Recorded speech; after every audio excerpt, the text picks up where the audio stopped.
Hello साथियों, स्वागत है आपका अपने YouTube channel Hindi by doctor Priya ma'am पर। आशा करती हूँ कि आप सभी स्वस्थ होंगे और अपने एग्ज़ाम की तैयारी में पूरी शिद्दत से लगे होंगे।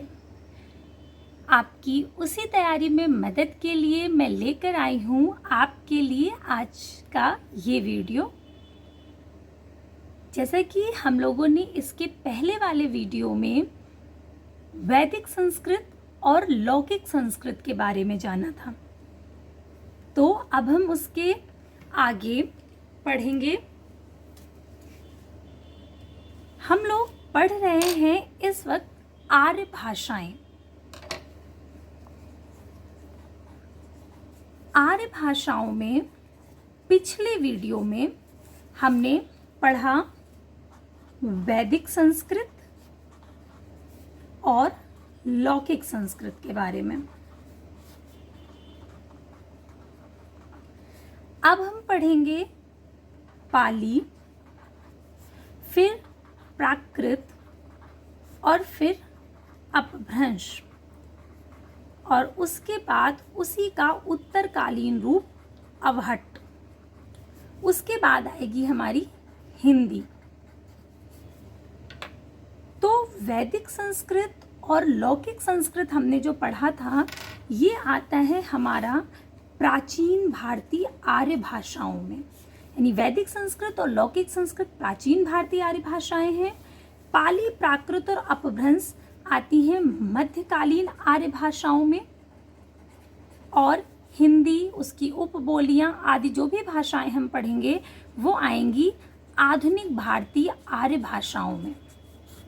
तो अभी जो हमें पढ़ना है वो पढ़ना है मध्यकालीन आर्य भाषा की पहली भाषा पाली। तो पहली बात तो हमें ये याद रखना है कि प्राचीन कौन सी हैं, मध्य कौन सी हैं और आधुनिक भारतीय आर्य भाषाएं कौन सी हैं। सबसे पहले जो आई थी वो थी वैदिक संस्कृत। वैदिक संस्कृत जब सरल हुई तो बनी लौकिक संस्कृत। लौकिक संस्कृत को हम केवल संस्कृत भी बोलते हैं। लौकिक संस्कृत सरलीकृत हुई, बनी पाली। पाली सरलीकृत हुई तो बनी प्राकृत, और प्राकृत जब सरलीकृत हुई तो बनी अपभ्रंश, और अपभ्रंश के ही उत्तरकालीन रूप से आई हमारी हिंदी भाषा। तो आप देख रहे हैं कि संस्कृत भाषा ही सरल से सरल और सरलतम होती गई। भाषा का एक नियम होता है कि वो हमेशा जटिलता से सरलता की ओर बढ़ती है। जटिलता से सरलता की ओर बढ़ती है। लौकिक संस्कृत थी, वो और सरल हुई, बनी पाली। वो और सरल हुई, बनी प्राकृत। वो और सरल हुई, बनी अपभ्रंश। या यूं कह लें कि संस्कृत ही पहली बार सरल हुई तो पाली, फिर और दूसरी बार सरल हुई तो प्राकृत, तीसरी बार सरल हुई तो अपभ्रंश। इसीलिए मध्यकालीन आर्य भाषाओं को प्रथम प्राकृत, द्वितीय प्राकृत और तृतीय प्राकृत भी कहा जाता है। यानी पाली प्रथम प्राकृत भी कहलाती है, प्राकृत द्वितीय प्राकृत कहलाती है, और अपभ्रंश तृतीय प्राकृत कहलाती है। आप लोगों को बता दें कि कोई भी भाषा जब साधारण जन के लिए क्लिष्ट हो जाती है, अब जैसे वैदिक संस्कृत थी तो वो वेदों की भाषा थी, अब जन सामान्य के लिए तो वो क्लिष्ट ही थी, उसके लिए उसका उच्चारण कर पाना कठिन था। तो वो भाषा जब जन सामान्य में आती है तो वो सरल हो जाती है, उससे बनी लौकिक संस्कृत। फिर वही भाषा जब राजकीय संरक्षण प्राप्त कर लेती है, उसका व्याकरण बन जाता है, तो वो बन जाती है वही बोली जो अभी तक बोली थी, वो भाषा बन जाती है। इस तरह से देख लीजिए जैसे कोई भाषा है, ठीक। अब ये भाषा जो है इसमें साहित्य लिखा जा रहा है, इसको राजकीय संरक्षण प्राप्त है। कोई भी भाषा है तो उसका व्याकरण भी होगा, उसके बोलने का तरीका होगा, तो वो भाषा जन सामान्य के लिए आसान नहीं रह जाएगी। तो उसका जो सरलतम रूप, यानी जिसको जन साधारण इस्तेमाल कर रहा है अपनी बोल चाल की भाषा में, वो हो जाती है बोली, और उसे कोई रूप रूप यानी कि उसको कोई आप ये कहते हैं नाम दे दिया जाता है, वो बोली बन जाती है। जब कोई बोली बहुत प्रचलित हो जाती है कि उसमें धर्म ग्रंथ फिर लिखे जाने लगते हैं, साधारण ग्रंथ लिखे जाने लगते हैं, कोई साधु महात्मा अपने प्रवचन के लिए उसी बोली का इस्तेमाल करने लगता है, यानी कि वो बोली धीरे धीरे फैल जाती है, उसका प्रचार प्रसार हो जाता है। तो जो कवि होते हैं वो उसमें लिखने लगते हैं, फिर उसी बोली का व्याकरण बनने लगता है। तो जब इस बोली का व्याकरण बना जब कवियों ने उसका इस्तेमाल करना शुरू किया तो धीरे धीरे उसको राजकीय संरक्षण मिलने लगता है, फिर वही बोली बन जाती है भाषा। फिर यही भाषा सरल होती है, बनती है बोली, फिर बोली के साथ वही घटना घटती है और ये बन जाती है भाषा। तो बोली भाषा, भाषा बोली, ये क्रम इस तरह से चलता रहता है। तो इन सब में आज हमें जो पढ़नी है वो पढ़नी है पाली भाषा। पाली भाषा जैसा कि हमने आपको बताया मध्यकालीन आर्य भाषा की पहली भाषा है। तो अब नोट्स के माध्यम से हम देखेंगे पाली भाषा के बारे में। देखिए, मध्यकालीन भारतीय आर्य भाषाओं में पहली है पाली, फिर प्राकृत और फिर अपभ्रंश, जैसा कि अभी बताया था। तो पाली जो कि 500 ईसा पूर्व से 1 ईस्वी तक, प्राकृत 1 ईस्वी से 500 ईस्वी तक और अपभ्रंश 500 ईस्वी से 1100 ईस्वी, ये इसका एक सर्वमान्य जो आप कह सकते हैं समय, वो ये माना जाता है। पहली बात देखिए क्या लिखा है कि मध्यकालीन आर्य भाषाओं को प्राकृत भी कहा गया है। हमने आपको बताया था कि प्राकृत क्या है, कोई भी प्रकृत रूप, प्रकृत यानी कि कोई भी साधारण या सहज रूप किसी भी भाषा का, वो उसका प्रकृत रूप कहलाता है। तो पाली को प्रथम प्राकृत, प्राकृत को द्वितीय प्राकृत और अपभ्रंश को तृतीय प्राकृत कहा जाता है। हमने आपको बताया कि संस्कृत भाषा जो थी, जब वो पहली बार सरल हुई तो पाली, दूसरी बार सरल हुई तो प्राकृत और तीसरी बार सरल हुई तो अपभ्रंश हो गई। तो इसीलिए पाली को प्रथम प्राकृत, प्राकृत को द्वितीय प्राकृत और अपभ्रंश को तृतीय प्राकृत कहा जाता है। बहुत बार ये प्रश्न पूछा जाता है कि प्रथम प्राकृत के नाम से कौन सी भाषा जानी जाती है, तो पाली भाषा को ही प्रथम प्राकृत कहा जाता है। देखिए, मध्यकालीन आर्य भाषाओं का युग पाली भाषा के उदय से आरंभ होता है। जैसा कि अभी हमने पढ़ा, ये मध्यकालीन आर्य भाषाएं थी, उसमें पहली भाषा कौन सी है, पाली ही है। पाली शब्द की उत्पत्ति, अब पाली जो शब्द है, पाली शब्द, उसकी व्युत्पत्ति कैसे होती है, इसके बारे में अलग अलग मत हैं कि पाली कहाँ से आया। तो कुछ लोग कहते हैं पल्ली शब्द से बना, जिसका मतलब होता है ग्राम या ग्रामीण भाषा, यानी क्योंकि ये ग्रामीण भाषा थी, जनसाधारण के द्वारा बोली जाती थी, इसलिए इसे पल्ली कहा गया और पल्ली से ही धीरे धीरे पाली शब्द की व्युत्पत्ति हुई। तो एक प्रश्न ये भी बनता है कि ग्रामीण भाषा किसे कहा जाता है, तो उसका उत्तर यही होगा, पाली भाषा को ग्रामीण भाषा कहा जाता है। कुछ लोगों का मानना है कि ये पाटली शब्द से इसकी उत्पत्ति हुई, पाली की। पाटली यानी कि पाटलिपुत्र या मगध की भाषा, क्योंकि ये मगध क्षेत्र में बोली जाती थी, इससे हुई। कुछ लोगों ने कहा क्योंकि बुद्ध जी ने प्रवचन इसी में दिए थे, इसलिए इसकी जो व्युत्पत्ति हुई वो पंक्ति शब्द से हुई, यानी बुद्ध वचन की पंक्ति, यानी कि लोग पंक्ति में बैठते थे और बुद्ध जी वचन देते थे, इसलिए पंक्ति से पाली बना। कुछ लोग कहते हैं कि प्राकृत के पाइठव से पाली शब्द सिद्ध किया जाता है। तो यानी अलग अलग लोग हैं, अलग अलग मान्यताएं हैं। आपको इस तरह से याद रखना है कि मगध की भाषा कौन थी, क्योंकि ये मगध की भाषा लोग इसे मानते हैं, इसलिए पाली का एक नाम मागधी भी है। या ग्रामीण भाषा किसे कहा गया, या बुद्ध वचन की भाषा किसे कहा गया, तो उन सबको पाली कहा गया, यानी पाली को ही ये सब कहा गया। या प्रथम प्राकृत किसे कहा गया, तो पाली को कहा गया। आगे देखिए, कुछ लोगों ने कहा कि पाली को पालने वाली, अर्थात बौद्ध साहित्य की रक्षा करने वाली भाषा माना गया। अभी हमने आपको पीछे बताया था कि पाली का एक नाम मागधी भी है। कुछ का मानना है कि पाली भाषा के अध्ययन के प्रमुख आधार त्रिपिटक, बताया था कि कुछ लोग मानते हैं कि बुद्ध वचन से, पंक्ति से पाली शब्द की उत्पत्ति हुई, क्योंकि त्रिपिटक जो है वो पाली भाषा में ही है। टीका यानी कि अट्टकथा, साहित्य, वंश यानी कि जो ऐतिहासिक साहित्य है, जो 11वीं सदी तक बराबर लिखा जाता रहा। ये सब पाली भाषा के प्रमुख आधार हैं, यानी कि पाली भाषा का यदि आपको अध्ययन करना है तो आप त्रिपिटक पढ़ सकते हो, आपको उसमें पाली भाषा मिलेगी। इसके बाद पाली भाषा के विस्तार की बात हो रही है कि ये भाषा अपने समय में कहाँ तक फैली हुई थी, कहाँ तक विस्तृत थी। तो अपने समय में पाली का प्रचार न केवल उत्तरी भारत में था, अपितु बर्मा, लंका, तिब्बत, चीन की भाषाओं पर उसका बहुत गहरा प्रभाव पड़ा। यानी कि पाली अपने समय में कितनी विस्तृत हो गई थी। इसी तरह से जब कोई बोली विस्तृत होती है तभी वो भाषा का रूप ले पाती है। तो देखिए पाली का प्रचार कहाँ कहाँ हुआ, बर्मा, लंका, तिब्बत, चीन की भाषाओं तक पे इसका प्रभाव पड़ा।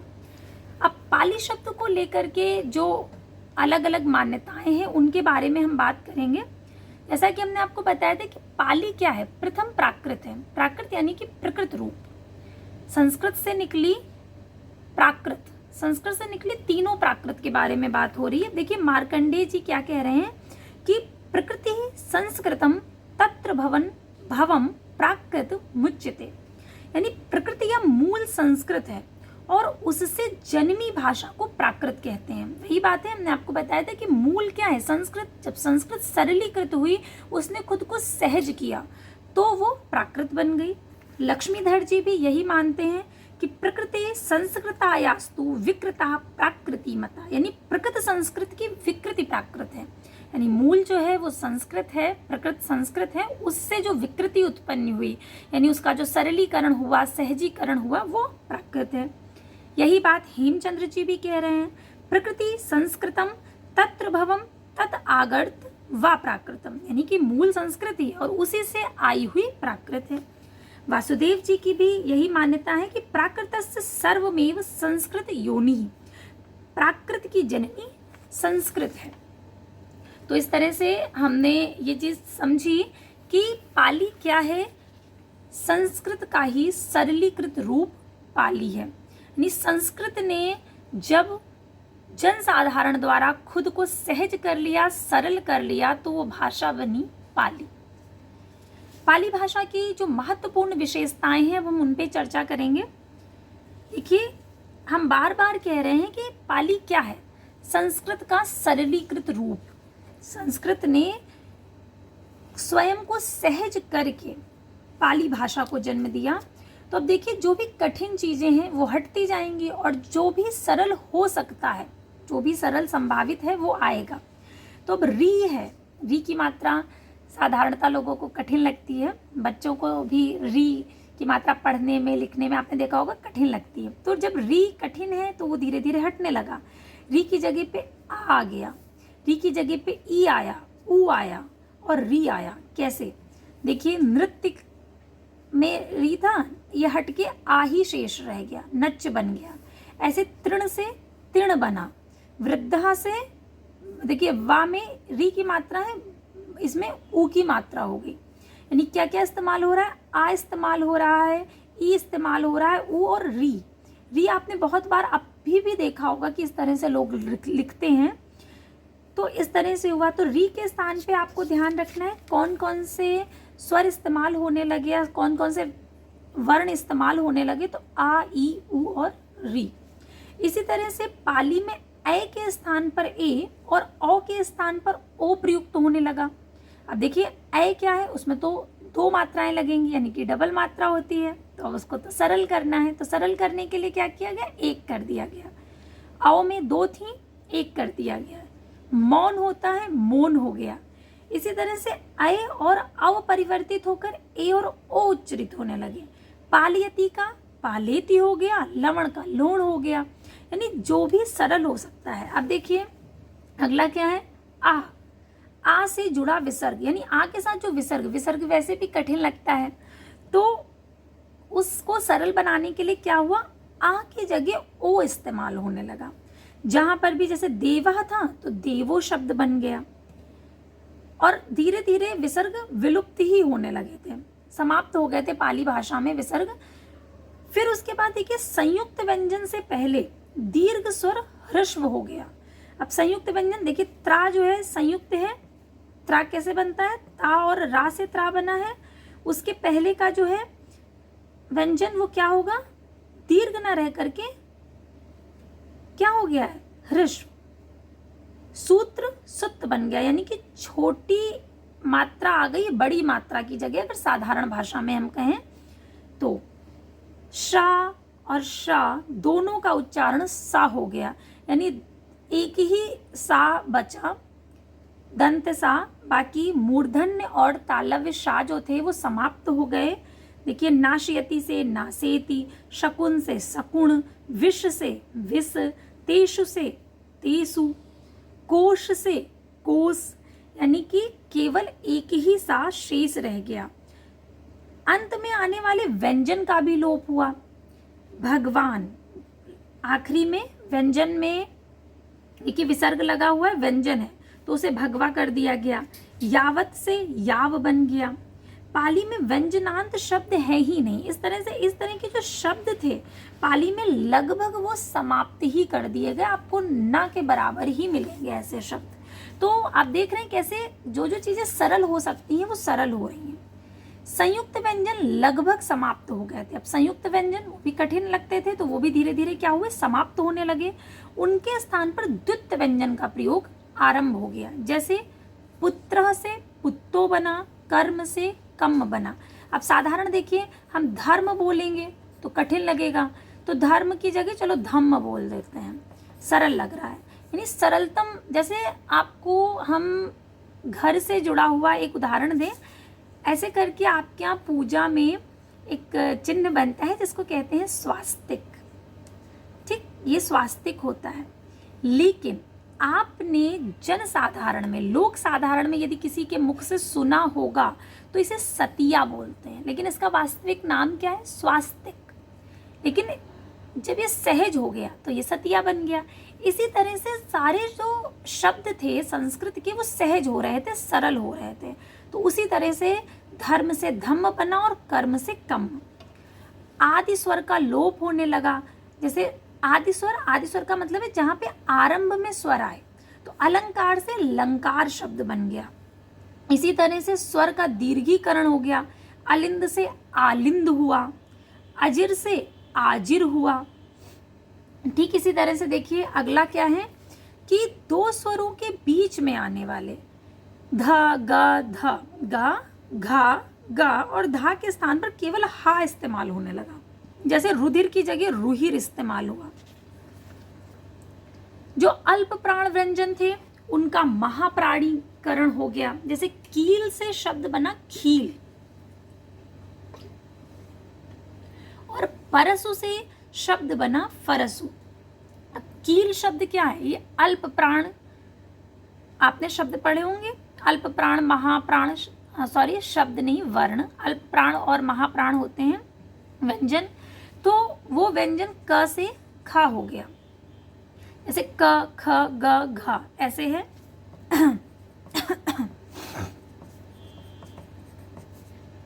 तो क अल्प प्राण, ख महाप्राण, गा अल्प प्राण और घ महाप्राण। तो का क्या है, अल्प प्राण, उसकी जगह क्या इस्तेमाल हुआ, महाप्राण। तो ये भी पाली की एक विशेषता है कि अल्प प्राण व्यंजन की जगह महाप्राण व्यंजन का इस्तेमाल हुआ। नाम की रूप रचना में सबसे बड़ी घटना यह हुई कोई द्विवचन नहीं रहा, सब नाम एक वचन और बहुवचन में रूपांतरित होने लगे। ये एक बहुत महत्वपूर्ण है। आपको याद होगा कि जब हमने लौकिक संस्कृत और वैदिक संस्कृत का पढ़ा था तो उसमें 3 वचन थे, एक वचन, द्विवचन और बहुवचन। लेकिन पाली में क्या हुआ, द्विवचन समाप्त हो गया। प्राचीन आर्य भाषा के 8 कारकों के स्थान पर 6 कारक रह गए। संस्कृत में हम 8 कारक पढ़ रहे थे, यहाँ 6 कारक रह गए। प्राचीन आर्य भाषा में 3 वचन, 3 पुरुष, 10 लकार व 10 गण थे। पाली में 2 वचन, 3 पुरुष, 8 लकार और 8 ही गण रह गए। देखिए सारी चीजें बदल रही हैं, सरल हो रही हैं। प्राचीन आर्य भाषा में हमने पढ़ा था परस्मय पद होते हैं, आत्मनेय पद होते हैं और उभय पद होते हैं।